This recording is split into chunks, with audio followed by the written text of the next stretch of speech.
खाने वाली चुड़ैल। रात को अचानक राधिका मौसी को किचन से कुछ गिरने की आवाज आई। उन्होंने बाहर निकल के देखा तो किचन में उन्हें कोई सफेद साड़ी में दिखा। वो चीख पड़ी, हे भगवान, आलतू जलाल तू आई बला को टाल तू, आलतू जलाल तू आई बला को टाल तू। राधिका मौसी को चीखते सुनकर श्रवण बाहर आता है भागते हुए। अरे माँ, क्या हुआ? क्या देख लिया? दादी माँ आ गई क्या सपने में? अरे बेटा, रसोड़े में देख तो कौन है? श्रवण रसोई में झांक कर देखता है और उसे कोई नहीं दिखता अंदर। अब रसोड़ी में तो कोई नहीं है माँ। कोई सफेद साड़ी में नहीं है क्या? नहीं माँ, कोई भी नहीं है। चिल्लम चिल्ली की आवाज सुनकर काजल भी वहाँ आ जाती है। अब क्या हो गया माँ जी? अरे बेटा, रसोड़ी में एक चुड़ैल थी सफेद साड़ी में। अरे क्या कर रही थी वो अंदर? अरे बताया नहीं, कल आएगी ना तो पूछ लूंगी। चुड़ैल जी, आपका क्या प्लान है? माँ जी, रात बहुत हो गई है, आपने कोई बुरा सपना देखा होगा, चलिए सो जाइए। राधिका मौसी सोने तो चली जाती है पर उनको रात भर नींद ही नहीं आती। वो कुछ भी उलझुल बातें सोचने लगती है।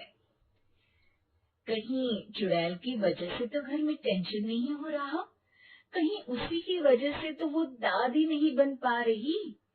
सुबह जब राधिका मौसी रसोड़े में छानबीन करती है तो पाती है कि नींबू का अचार गायब है। चुड़ैल नींबू का अचार ले गई, मुझे तो ठीक नहीं लग रहा कुछ। चुड़ैल को भी पता है कि जिंदगी का असली मजा तो खट्टे में ही है। राधिका मौसी झट से श्रवण को फोन कर देती है। बेटा, मुझे समस्या समझ में आ गई है, हमें एक तांत्रिक की जरूरत है। अरे क्या बोल रही हो माँ, तांत्रिक की क्या जरूरत है?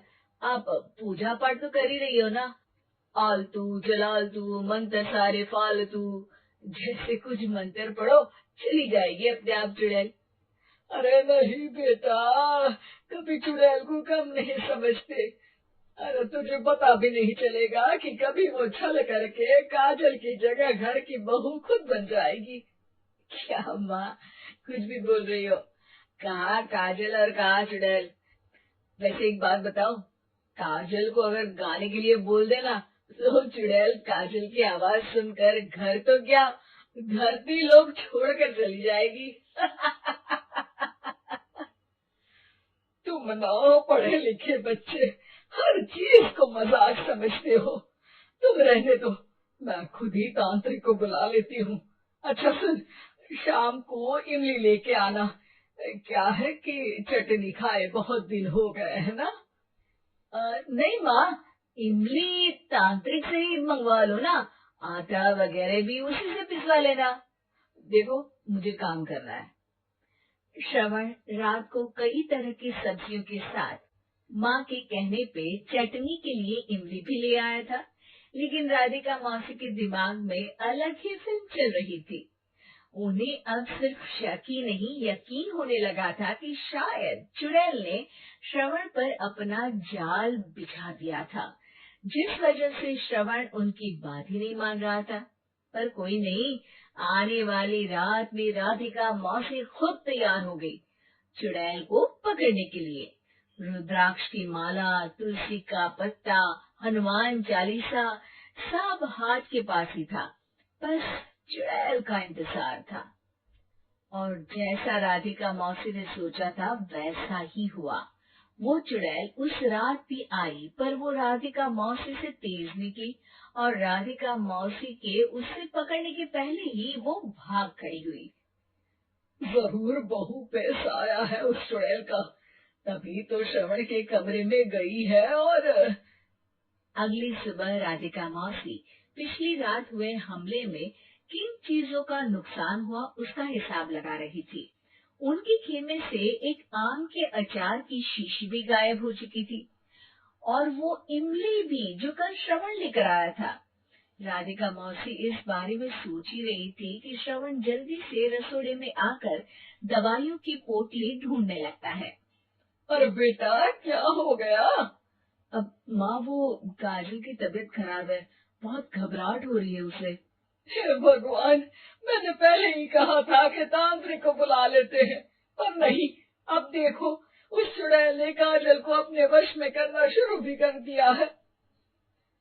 हालांकि श्रवण भूतों में विश्वास नहीं करता था, पर अब वो भी डर जाता है और राजी हो जाता है एक तांत्रिक को बुलाने के लिए।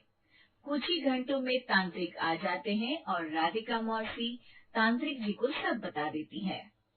घोर संकट, घनघोर संकट, चुड़ैल को मारू जोर चाकट, ओम भट स्वाहा खटखा के आहा। अरे, ये क्या मंत्र है? मेरे खुद के ओरिजिनल मंत्र है, कल रात को ही लिखे हैं। अच्छे लगे तो दाद चाहूंगा। एक और मंत्र सुनो। और किया है, आब्राकडाब्रा, दिल्ली, बम्बई, आगरा, चंदा मामा सूरले, सुरन मामू जारा। ये मंत्र है? अरे, कोई चालीसा वालीसा पढ़ो ना। वक्त कम है, 40 नहीं पड़ेंगे, 20-25 में काम चलाना पड़ेगा। अलग निरंजन जाके लंदन, मुफ्त का मंजान घिस मेरे नंदन। अरे जल्दी करो तांत्रिक जी, जल्दी करो। तांत्रिक अपने उल झलूल मंत्र पढ़ने लगता है। श्रवण को तांत्रिक पे शक होता है। वो अपने एक डॉक्टर दोस्त को कॉल कर देता है ताकि कोई अनहोनी हो तो इमरजेंसी में चीजें मैनेज हो जाए। तांत्रिक धुनी रमाता है, जिसकी वजह से कमरे में काफी धुआं हो जाता है और जिसकी वजह से बहू की घबराहट बढ़ जाती है। अब भागेगी चुड़ैल। हाँ। बहू खांसते हुए धुएं से बचने के लिए बाहर चली जाती है। अरे भाग रही है, भाग रही है। पीछे पीछे श्रवण भी जाता है। बहू एक सोफे पर बैठ जाती है। तभी डॉक्टर दोस्त आ जाते हैं और श्रवण को पानी लाने के लिए कहते हैं। थोड़े चेकअप के बाद डॉक्टर कहते हैं, मेरे हिसाब से जाप का काम पूरा हो गया है। क्या मतलब? अरे कुछ भी नहीं माँ, कोई चुड़ैल नहीं है, खुशखबरी है, अब दादी बनने वाली है।